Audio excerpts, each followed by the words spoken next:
निवडणुकीच्या खर्चावर शिंदेसेनेच्या आमदारांना खळबळजनक दावा केलेला आहे, कारण स्थानिक स्वराज्य संस्थांच्या निवडणुका आता सोप्या राहिलेल्या नाहीत। या निवडणुकांमध्ये 3 कोटी रुपयांपर्यंत खर्च होतो असा दावा आमदार संजय गायकवाडांनी केलेला आहे।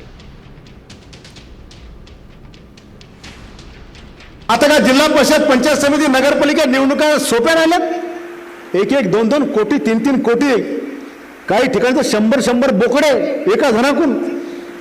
इतके महाग निवडणुकीमध्ये कार्यकर्ता उद्ध्वस्त होतो।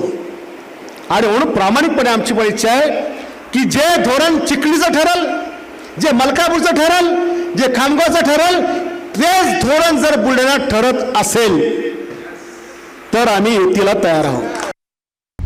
आता isakal.com आहे देशातील नंबर 1 ची मराठी न्यूज वेबसाईट। प्रत्येक अपडेटसाठी isakal.com ला नक्की भेट द्या।